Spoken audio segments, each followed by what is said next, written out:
भाटी पर हत्या और रंगदारी जैसे 60 से ज्यादा मामले दर्ज हैं। जमानत दी गई है अब हाईकोर्ट की तरफ से और साथ ही साथ रिहाई भी सुंदर भाटी को मिल गई है। सोनभद्र से दिल्ली के लिए रवाना हुआ है सुंदर भाटी। आपको बता दें, हरेंद्र नागर उनके गनर की हत्या में उम्र कैद की सजा मिली थी और हाईकोर्ट से अब सुंदर भाटी को जमानत मिल गई है। जेल से बाहर आया है भाटी। अतीक अशरफ हत्याकांड में भी भाटी का नाम सामने आया था। एक शूटर हमीरपुर जेल में और सुंदर भाटी के साथ बंद था। देखिए, जिगाना पिस्टल भी भाटी के जरिए ही शूटरों तक पहुंची थी।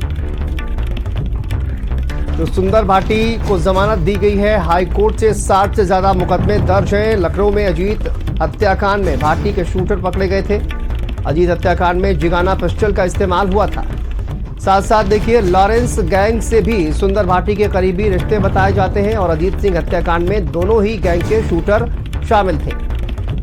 उधर जेल में बंद रविंद्र नागर को सुंदर भाटी गैंग से खतरा बताया जा रहा है। हरेंद्र नागर हत्याकांड में गवाह है हरेंद्र का भाई रविंद्र नागर और इसी वजह से खतरा बताया जा रहा है सुंदर भाटी गैंग से। रविंद्र की गवाही पर सुंदर भाटी समेत 11 लोगों को सजा हुई थी।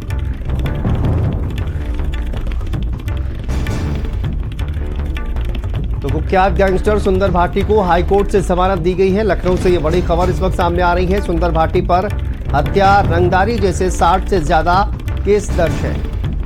तो सुंदर भाटी को जमानत दी गई है, साथ ही रिहाई मिल गई है और सोनभद्र से दिल्ली के लिए रवाना हुआ। हरेंद्र नागर और उनके गनर की हत्या में उम्र कैद की सजा मिली थी। अब हाईकोर्ट से जमानत दी गई है, जिसके बाद दिल्ली के लिए रवाना हुआ।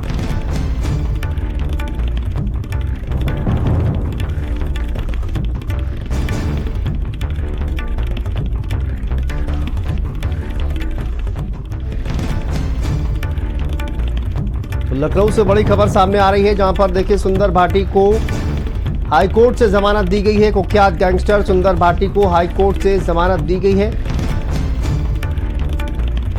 देखिए, 60 गंभीर मुकदमे सुंदर भाटी पर दर्ज हैं और अब हाईकोर्ट से जमानत दी गई है।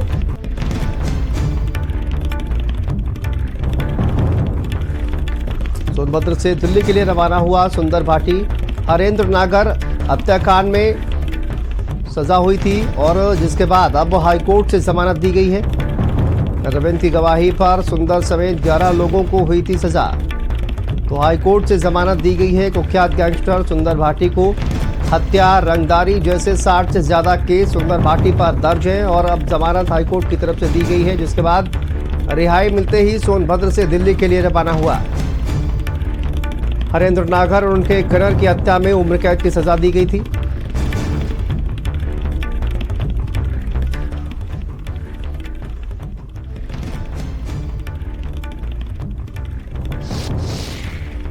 चलिए, इसी पर बात करेंगे। दानिश हमारे सहयोगी जुड़ गए हैं ज्यादा जानकारी के साथ। दानिश, अब देखिए सुंदर भाटी को जमानत दी गई है, क्या कुछ जानकारी सामने आ रही है? क्या आपराधिक इतिहास है और किस मामले में जेल में बंद था? कई मामले हालांकि दर्ज हैं। अब वहां पर कहा यह जा रहा है कि कई लोगों को खतरा भी बताया जा रहा है। तो ये हाईकोर्ट से जमानत दी गई है, क्या जानकारी सामने आ रही है? बिल्कुल, देखिए, अगर हम 2015 से पहले की बात करें तो पश्चिमी उत्तर प्रदेश में पूरी तरीके से कमांड थी सुंदर भाटी की। सुंदर भाटी जो चाहता था वो होता था और चाहे वो जेल में हो या फिर जेल से बाहर हो। पहली बार जब उसकी अरेस्टिंग हुई थी थाना फेज 2 में 2009 में सुंदर भाटी को अरेस्ट किया था। अनुज चौधरी उस पर इंस्पेक्टर हुआ करते थे, उन्होंने सुंदर भाटी को अरेस्ट किया था क्योंकि यहाँ पर एक बहुत बड़ी गैंगवार चलती थी अनिल दुगाना और सुंदर भाटी के बीच में। जो अनिल दुगाना था वो हरेंद्र नागर के साथ मिलकर काम करता था। हरेंद्र नागर चुनाव लड़ने की तैयारी कर रहे थे। उनकी जो पत्नी थी देवन नागर, वो चुनाव लड़ी भी थी सपा की सीट से। हरेंद्र नागर की हत्या होती है और हत्या के बाद सुंदर भाटी चूंकि पहले से ही जेल में था, लिहाजा जो उसका भाई था रविंद्र नागर को लोग कम जानते होंगे। मैं दर्शकों को बता दूं कि जो सरिया माफिया के नाम से जिसको जाना जाता है, उसका नाम रवि नागर है और उसको रविंद्र नागर भी कहते हैं और इस वक्त वो जेल में बंद है। सरिया माफिया का जो एक पूरा गैंग था वो पुलिस ने फर्स्ट किया और उसको जेल तक भेजा है। उसको सिंगापुर से या थाईलैंड से गिरफ्तार किया गया था, उसको यहाँ लाया गया था, तब से वो जेल में बंद है। मुख्य गवाह के रूप में रवि नागर सुंदर भाटी के केस में था, उसने पैरवी करी थी और उसी केस में जो है सुंदर भाटी को उम्र कैद की सजा हुई थी। उम्र कैद की सजा हुई थी और जब लगातार उसके केस थे वो चल रहे थे, लिहाजा कई मामलों में सुंदर भाटी को पहले से ही जमानत मिल चुकी थी, लेकिन इसमें जमानत नहीं मिली थी। ठीक है दानिश, वापस आएंगे आपके पास। हमारे सहयोगी अनूप भी हमारे साथ जुड़े हुए हैं लखनऊ से। अनूप, अब देखिए जिस तरह से जानकारी सामने आ रही है, हाईकोर्ट से जमानत दी गई है, हालांकि कई शूटर जो है वो अभी भी बंद है। ऐसे में क्या कुछ जानकारी सामने आ रही है और किस तरह से ये जमानत को देखा जा रहा है और किस बेस पर ये जमानत दी गई है, इसमें कोर्ट की तरफ से क्या कहा गया है? ठीक है, बिल्कुल है। ये सपा नेता हरेंद्र नागर और उसके जो गनर है बुदेश शर्मा की हत्या में जो है ये बंद था, उम्र कैद की सजा जो ये काट रहा था, लेकिन जो है कल हाई कोर्ट में जो है जमानत पे सुनवाई हो, इसको जमानत जो है मिल गई। इसके बाद ये बताया जा रहा है कि सीधे सोनभद्र जेल से जो है रिहा होकर के दिल्ली के लिए जो है रवाना हो गया है। अब क्योंकि तमाम जो है बेस जो है कोर्ट में जब जमानत को लेकर के जो है गिरफ्तार की गई है, तो तमाम जो है पॉइंट्स उठाए गए हैं, जिसके बाद उसको कोर्ट की तरफ से जो है जमानत दे दी गई, क्योंकि उसके ऊपर 60 से अधिक मामले जो है पहले से दर्ज है। हत्या, वसूली, जानलेवा, इसके अलावा तमाम जो गंभीर मामले दर्ज हैं। ये भी बताया गया कि जो वेस्ट यूपी के कुख्यात हैं उनमें इसका सुंदर भाटी का जो नाम है वो कई वर्षों से जो पूर्वांचल में माफिया तौर पे जो है रहा है। इसके अलावा तमाम जो माफिया कनेक्शन है वो भी इससे जुड़े रहे हैं। 15 अप्रैल को प्रयागराज में जिन 3 शूटरों ने अतीक अहमद और उसके भाई अशरफ की पुलिस कस्टडी में हत्या की थी, उनमें एक जो शूटर था वो भी सुंदर भाटी के साथ जो हमीरपुर जेल में बंद रहा है। चलिए, जैसे आप पूरा जो कनेक्शन जो है वो जोड़ करके देखा जा रहा है। ये भी माना जा रहा है कि जो पिस्टल की गना जो इस्तेमाल की गई थी वो भी भाटी के जरिए जो शूटरों को मुहैया कराई गई थी। तो सुंदर भाटी को अब जमानत मिली है। अब देखना होगा कि जमानत के बाद जो है किस तरह की चीजें जो है सामने आती हैं, क्योंकि एक बड़ा नाम है सुंदर भाटी, और जाहिर सी बात है कि सुंदर भाटी की रिहाई से कहीं ना कहीं कुछ लोग जो है वो जरूर आशंकित हैं, क्योंकि तमाम जो है गैंगवार और तमाम चीजें जो है उनकी आशंकाएं जो है। बिल्कुल, ये तमाम सवाल तो खड़े हो ही रहे हैं अनूप। फिलहाल बहुत शुक्रिया आपका ये तमाम जानकारी के लिए, अपडेट के लिए। और देखिए हाई कोर्ट से जमानत अब मिल गई है।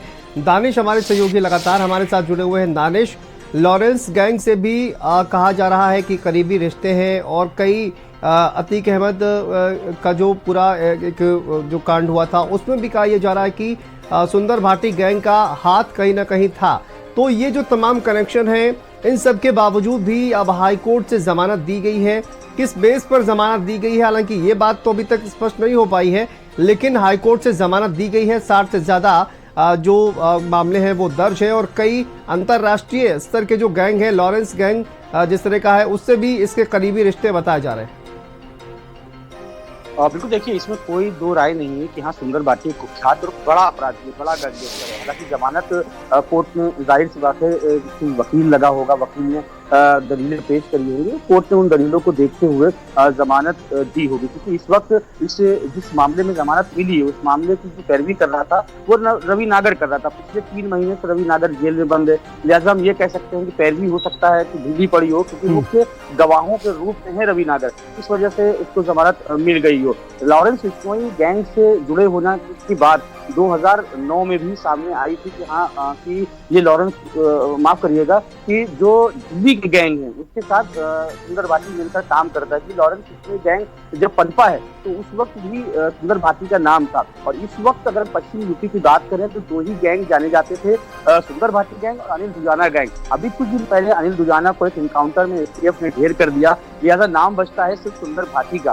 सुंदर भाटी के 60 से ज्यादा केसेस हैं, और जब 15 अप्रैल को अशरफ और अतीक की हत्या हुई थी तो उसमें जो जिगाना पिस्टल मिली थी, बताया जा रहा था कि हाँ जो एक आरोपी है वो हमीरपुर जेल में रहा था। हमीरपुर जेल में चूंकि जो है सुंदर भाटी खुद बन रहा था और वहां से ये कनेक्शन जोड़ा गया था कि कोई बड़ी बात नहीं है कि लॉरेंस बिश्नोई और सुंदर भाटी ने मिलकर एक प्लान रचा हो और हमीरपुर जेल से जो व्यक्ति छूटा था, जिसने हत्या करी थी, दोबारा उसको गिरफ्तार किया गया, जो छूटा था उससे कनेक्शन हो। तो इससे साफ इनकार नहीं किया जा सकता कि अब जाहिर सी बात है वो बाहर आ गया है।